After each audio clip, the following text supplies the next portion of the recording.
Good morning dear student. तो आज हम कविता पहली पढ़ेंगे जिसका नाम है हम पंछी उन्मुक्त गगन के। अब पंछी पंछी यानी कि पक्षी और उन्मुक्त उन्मुक्त यानी कि आजाद और गगन यानी आसमान। तो हम पंछी उन्मुक्त गगन के, यह क्या है? यह हमारी कविता का नाम है। हम पंछी उन्मुक्त गगन के। हम पंछी कैसे हैं? आजाद गगन के, स्वतंत्र गगन के हम पक्षी हैं। तो यह जो कविता लिखी है शिवमंगल सिंह सुमन ने। इस कविता के कवि कौन है? शिवमंगल सिंह सुमन। शिवमंगल सिंह सुमन ने इस कविता में स्वतंत्रता का महत्व बताया है कि स्वतंत्रता हमारे लिए कितनी महत्वपूर्ण है। किसी को भी, चाहे वह मनुष्य हो या चाहे पंछी हो, किसी को भी गुलामी में रहना पसंद नहीं आता है। हर किसी को स्वतंत्रता ही क्या होती है? प्रिय होती है। और पंछियों को अपनी स्वतंत्रता किस तरह प्रिय होती है, और अगर हम उन्हें कैद कर ले तो उनके मन वह कैसा सोचते हैं, उनको कैसा लगता है, यह इस कविता में शिवमंगल सिंह सुमन जी ने हमें इस कविता में बताया है। तो देखिए, कविता की पहली 4 पंक्तियां हैं। हम पंछी उन्मुक्त गगन के पिंजर बंद न गा पाएंगे, कनक तीलियों से टकराकर पुलकित पंख टूट जाएंगे। आगे की 4 पंक्तियां, पहले यह कविता हम पूरी पढ़ेंगे, ठीक है? हम बहता जल पीने वाले मर जाएंगे भूखे प्यासे, कहीं भली है कटक निमोरी कनक कटोरी की मैदा से। स्वर्ण श्रृंखला के बंधन में अपनी गति उड़ान सब भूले, बस सपनों में देख रहे हैं तरु की फुनगी पर के झूले। ऐसे थे अरमान के उड़ते नीले नभ की सीमा पाने, लाल किरण से चोच खोल छुपते तारक अनार के दाने। होती सीमा ही क्षितिज से इन पंखों की होड़ा होड़ी, या तो क्षितिज मिलन बन जाता या तंती सांसों की डोरी। नींद में दो चाहे टहनी का आश्रय छिन्न भिन्न कर डालो, लेकिन पंख दिए हैं तो आकुल उड़ान में विघ्न न डालो। यह कविता है शिवमंगल सिंह सुमन की। शिवमंगल सिंह सुमन की कविता हम पंछी उन्मुक्त गगन के। अब इस कविता का भावार्थ हम देखेंगे। तो कविता की पहली 4 पंक्तियां हैं। हम पंछी उन्मुक्त गगन के पिंजर बंद न गा पाएंगे, कनक तीलियों से टकराकर पुलकित पंख टूट जाएंगे। तो कवि क्या कह रहे हैं कि कवि पंछी क्या सोचते हैं, क्या महसूस करते हैं, वह इस कविता में बताया गया है। तो हम पंछी उन्मुक्त गगन के पिंजर बंद न गा पाएंगे। हम पंछी कैसे हैं? स्वतंत्र गगन के, खुले आसमान के, आजादी में उड़ने वाले हम पंछी हैं। अगर हमें पिंजर बंद कर दोगे तो हम ना गा पाएंगे।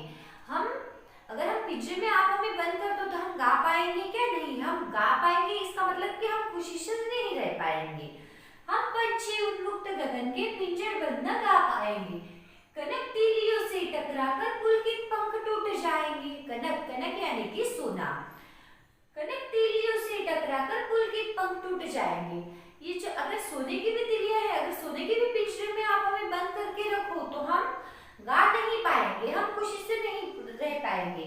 और कनक तीलियों से टकराकर पुलकित पंख टूट जाएंगे। पुलकित यानी यह जो हमारे नाजुक नाजुक पंख है, यह उसे टकरा टकरा कर क्या है?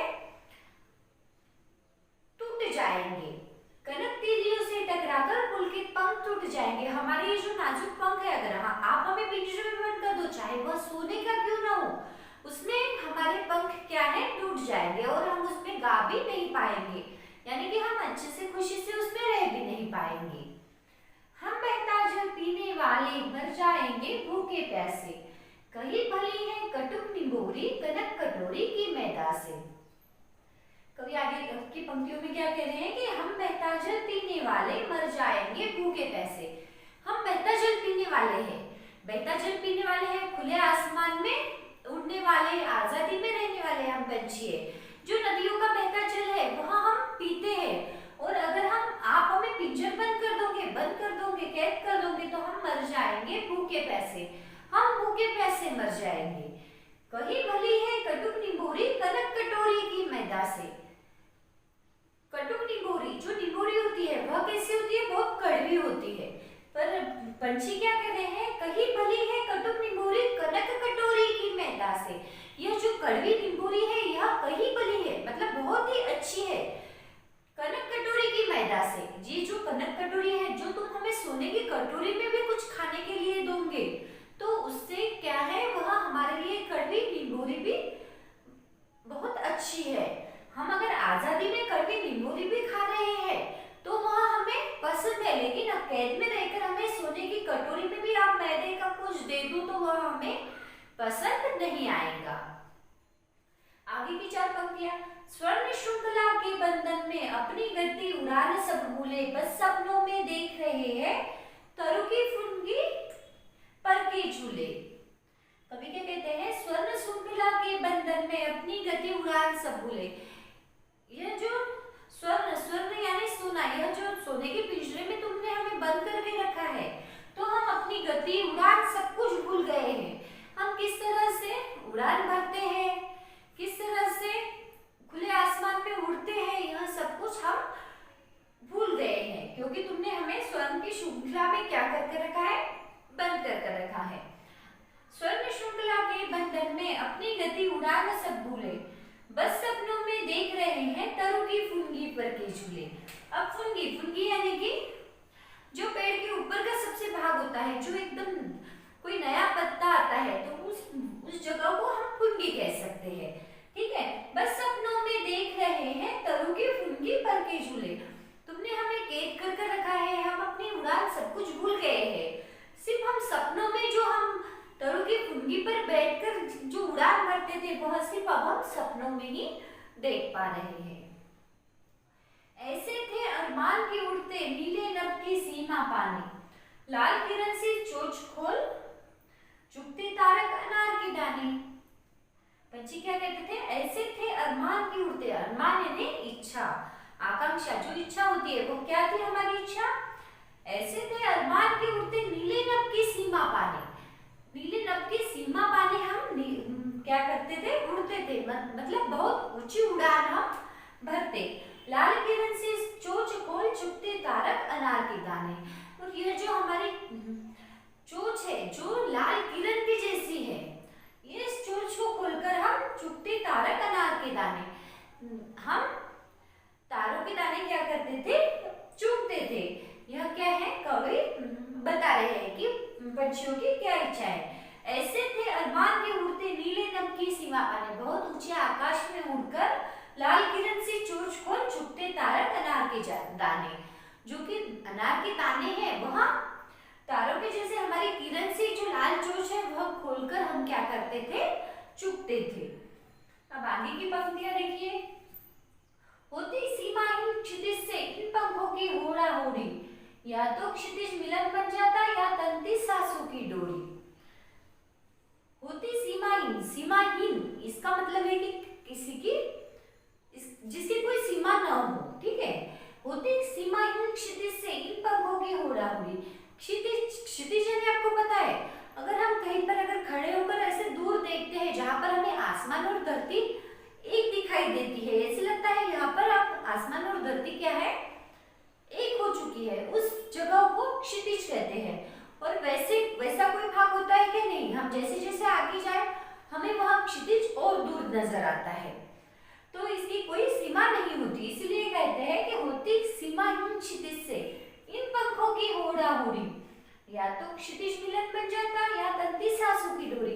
इस स्थिति से क्या होती है, हमारे पंखों की होड़ा होड़ी होती, हम कि उस स्थिति तक पहुंचने के लिए हम क्या करते हैं, उड़ान भरते। इसमें या तो क्षितिज मिलन बन जाता, या तो हम क्षितिज को पा लेते, या तंती सासों की डोरी, या हमारे प्राण चले जाते, पर हम क्या करते, ऐसी ऊंची उड़ान भरते। उसके आगे की 4 पंक्तियां देखिए। नीड न दो चाहे टहनी का आश्रय छिन्न भिन्न कर डालो, लेकिन पंख दिए हैं तो आकुल उड़ान में विघ्न न डालो।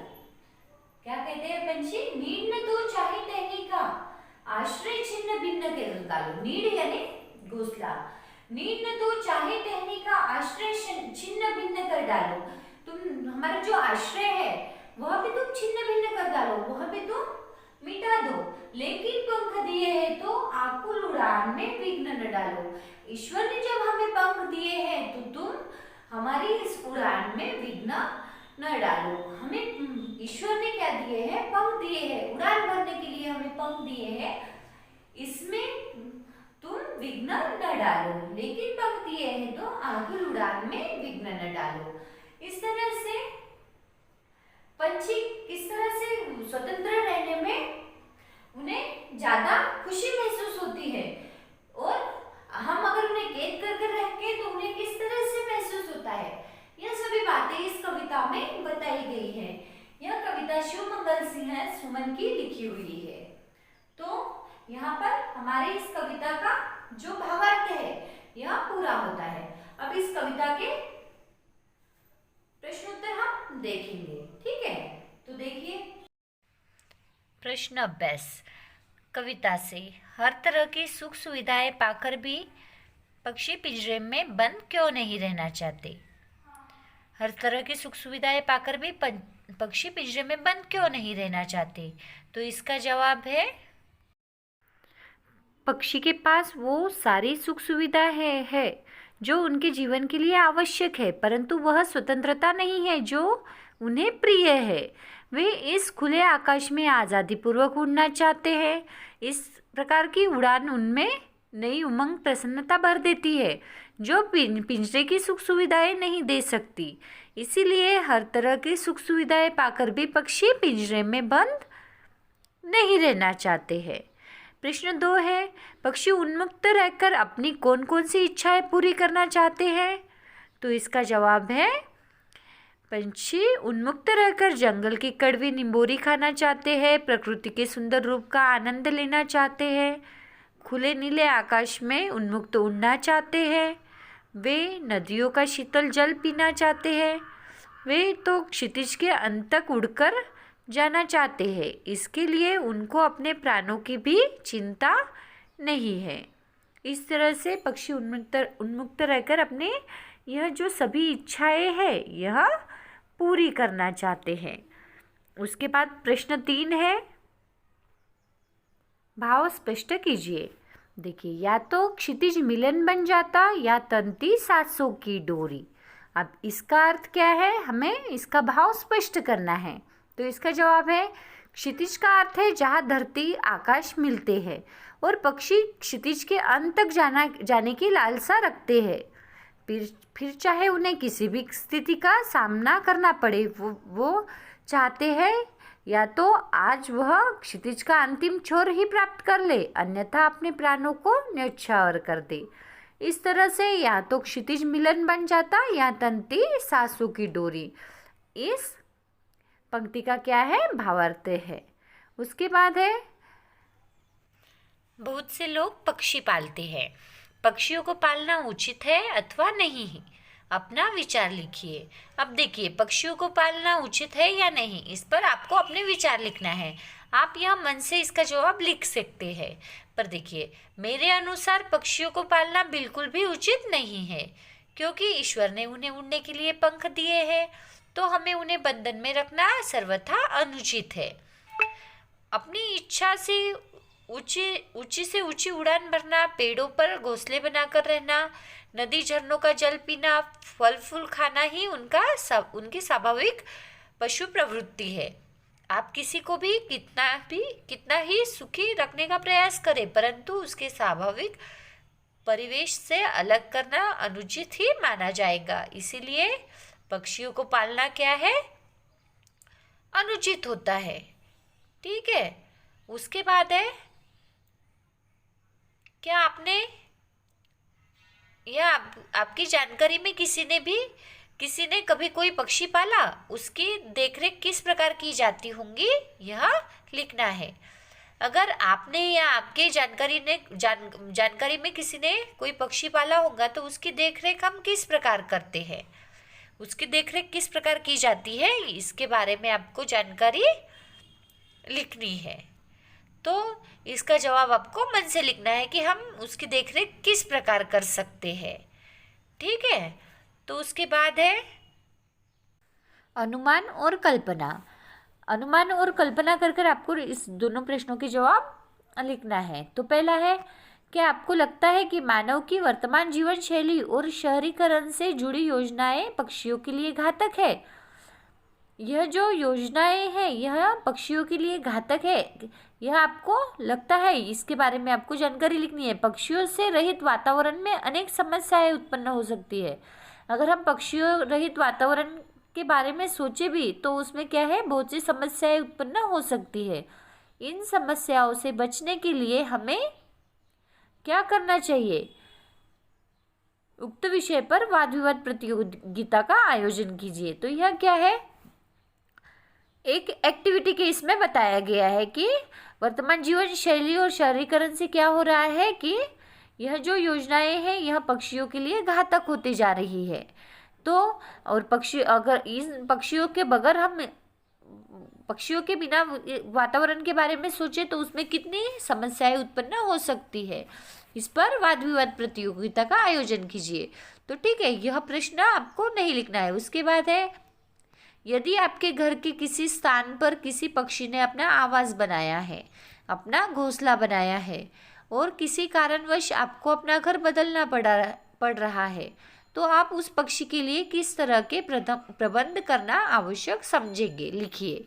इसके बारे में आपको लिखना है कि अगर आपके घर पर किसी पक्षी ने अपना घोंसला बनाया है और आपको किसी कारणवश घर बदलना है तो आप उसके लिए क्या प्रबंध करना आवश्यक समझेंगे, इसके बारे में आपको लिखना है। उसके बाद देखिए भाषा की बात।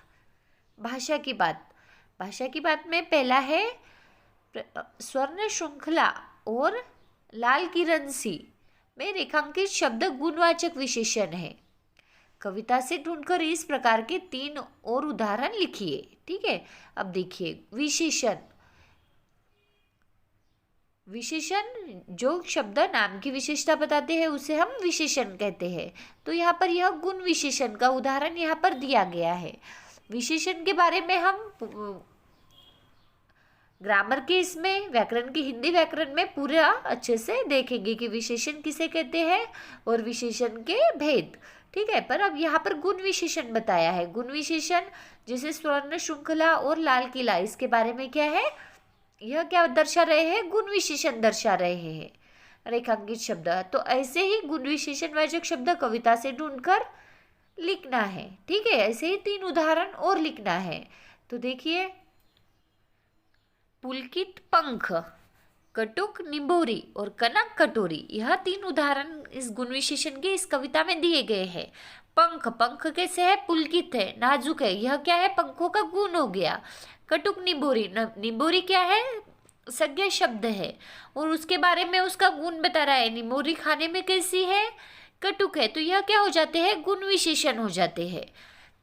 कनक कटोरी क्या है, संज्ञा है या नाम कह सकते हैं उसे। ठीक है, और वह कैसी है, कनक है, सोने की कटोरी। ठीक है, तो यह क्या हो जाता है, इसे हम गुण विशेषण कह सकते हैं। जो संज्ञा शब्द नाम का गुण बताता है उसे गुण विशेषण कह सकते हैं। तो यहाँ पर गुण विशेषण के 3 उदाहरण दिए हैं, जैसे कि पुलकित पंख, कटुक निंबोरी और कनक कटोरी, यह इस कविता में आए हुए गुण विशेषण के उदाहरण हैं। उसके बाद देखिए, बात का प्रश्न है, भूखे पैसे में द्वंद्व समास है। इन दोनों शब्दों के बीच लगे चिन्ह को सामासिक चिन्ह कहते हैं। इस चिन्ह से और का संकेत मिलता है। जैसे कि यह जो एक लाइन जैसा चिन्ह बता रहे हैं, इससे कौन सा संकेत मिलता है, और का। जैसे भूखे पैसे, भूखे और पैसे, इस तरह से। तो यह क्या है, समास का एक उदाहरण है, द्वंद्व समास का। ठीक है, द्वंद्व समास, भूखे पैसे, भूखे और पैसे, इस तरह से। इस प्रकार के अन्य 10 उदाहरण लिखना है। तो यह कविता के बाहर से भी हम लिख सकते हैं।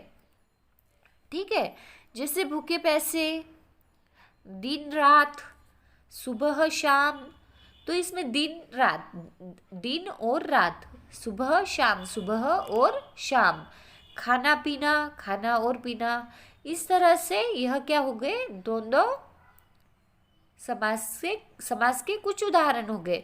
इसी प्रकार के आपको 10 उदाहरण आपके कॉपी में लिखना है। तो यहाँ पर यह हमारा प्रश्न पूरा होता है। ठीक है, तो यहाँ पर यह कविता हम पंछी उन्मुक्त गगन के और इस कविता का अभ्यास पूरा होता है। Thank you.